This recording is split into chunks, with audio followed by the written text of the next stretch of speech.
What up, Screen Fiends? I'm GB, and you're tuned in to Headz TV, where we like to discuss all the wonderful things appearing on your movie and your TV screens.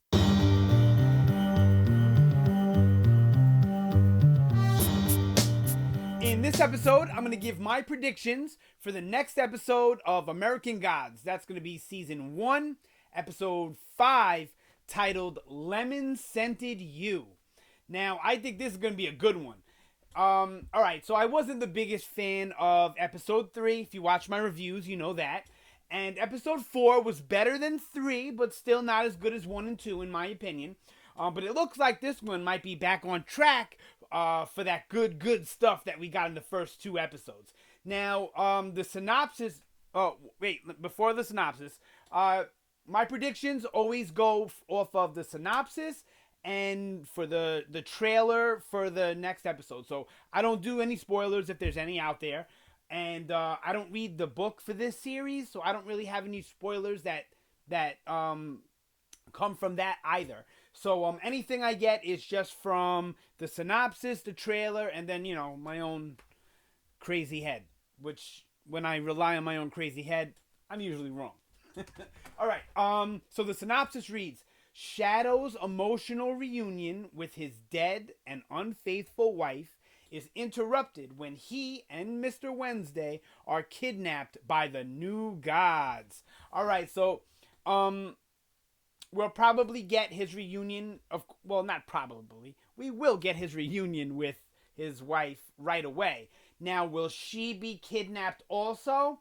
I don't know, but I don't think so because she's not anywhere really in the trailer much. I think maybe once, in the motel room, which is probably like in the very beginning of the episode. So, I'm gonna guess that she doesn't get kidnapped with them. And then we see Shadow and Wednesday like in a police station, like handcuffed and stuff. It's not like some crazy god prison or anything, which I like. It's like it's real world. Like the gods are running the real world with their powers. So I really like that.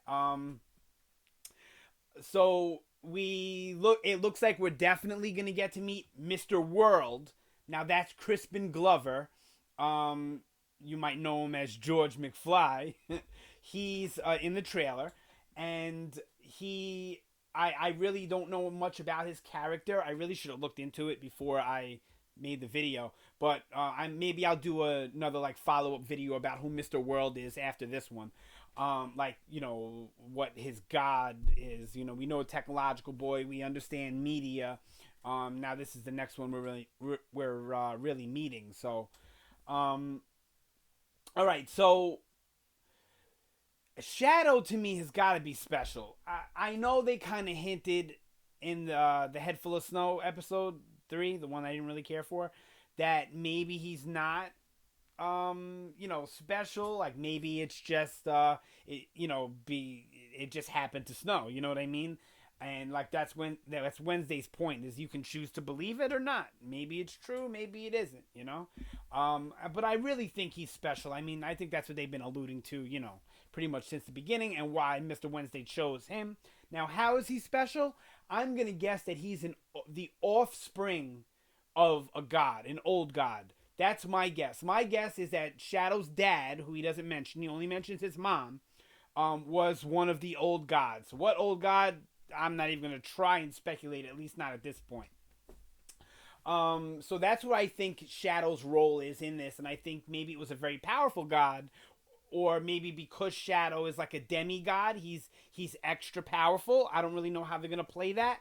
But, that's what a demigod is. It's basically the child of a mortal and a god. Like, think Perseus from Clash of the Titans, right? So, yeah, I think that's definitely where we're going with Shadow's story. Now, why would they kidnap them and just not kill them if they're such a big threat? I'm thinking that they need Shadow for some reason, but I don't get why they wouldn't just try and kill Mr. Wednesday. Maybe they can't. Maybe he's too powerful and they can't kill him. They can only imprison him. I don't really know how that's going to work. See, this is the thing that's the most interesting about this show to me, American Gods, is is kind of unfolding the mythos as we go and trying to figure out what's possible, what's not possible, what these characters' special set of skills are, what their powers are or whatever, and what they can actually do as individuals. I think that's really a big part of the fun, and I want to read the book because I kind of want to get ahead of the show. I like to do that. That's one of the advantages I feel I have with The Walking Dead, Game of Thrones, is that I follow the books. So with the average Joe out there, I feel like I have an advantage in most conversations. And I kind of want that with American Gods, but the fun of this show so far to me is trying to figure it out. And I don't really want to ruin that. So we'll see. I think I can fight the urge through season 1. But after season 1, I don't know if I'm going to be able to fight the urge. And who knows? Maybe they'll consume the whole book in one season. I don't think they're going to do that. I think it's a pretty big book. So I don't know if they're even going to be able to do that. But it's going to be hard fighting that urge during the off season. So, yeah, it's hard to predict this show because I don't know 100% what's going on. I don't really know who's who and what their powers are and what they can do and can't do. So it makes it hard to figure out how they're going to get out of a certain situation. Like, how is Shadow and Mr. Wednesday going to get out of the situation they're in? I don't know. I would like to think, what I would like to see happen is I would like to see Laura Moon track them down and use her zombie skills and break them out or something, or maybe they kidnap Laura too and she uses her skills to get out. I don't know. I just like that way they're developing that character. Maybe that's why I liked episode 4 so much, because I did not expect her character to A, play a big role, and B, be performed as well as it was, because I didn't like her performance, like I said, in a little bit of the previous stuff. And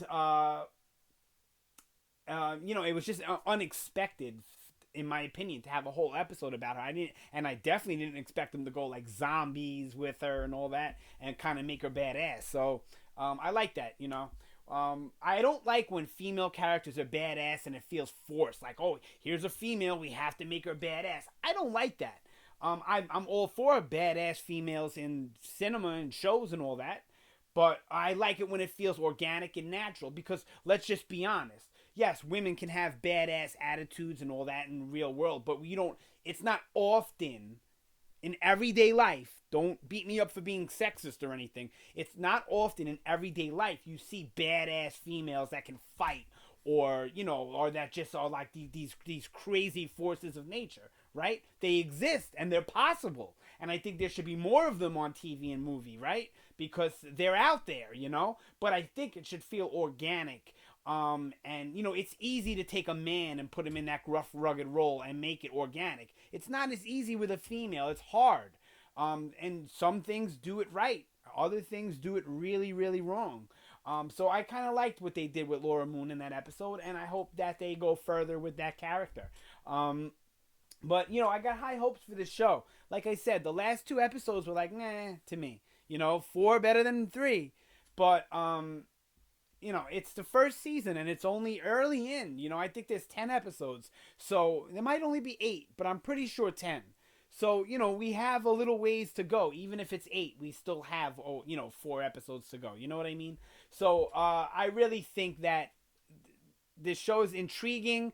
The acting is good. The writing is good. It has potential of being up there in the best shows on TV. And I was like a hardcore lover of it the first 2 episodes. Now I've took a step back. I still enjoy it. I still love it. But I can see it going one of 2 ways. I don't see it staying on the all right route, okay? I see it either starting to get bad and boring, or starting to get, like, super good and being one of, like, our best shows and our favorite shows where we're all going to put it on our list. So, it's not there yet, but I think it has potential. Let's see what they're going to do. Like I said, it was light on predictions this week. Basically just reiterated the synopsis, because it's hard when you don't exactly know what is going on, around it. So, but I love the show and I want to keep making these videos. I know you guys are out there wanting to talk about it. So sound off down below. Let's get an American Gods discussion. Anything about the show, anything about the books, throw it down there. I would rather you not spoil any big plot points, those of you who are book readers. But, I guess I can't stop you. But, yeah, let me know what you think. How if you're enjoying it, if you think it's falling off. What do you think the potentials of American Gods are? Or what are your predictions for the next episode, the rest of the season? Or how do you think the season's been going? Anything at all. Don't forget to like, share, subscribe. Show me some love. Makes me feel good and tingly inside. Plus, it helps out the channel immensely. So that's greatly appreciated. Always appreciate the view. So thank you for watching. As always, you guys have a great day. And don't forget to look out on the channel for other content on American Gods, as well as other TV shows and movies that you may enjoy. Yeah, selfless plug. Gotta do it sometimes, though. All right, you guys have a great day. Thanks again for watching. I will see you next time.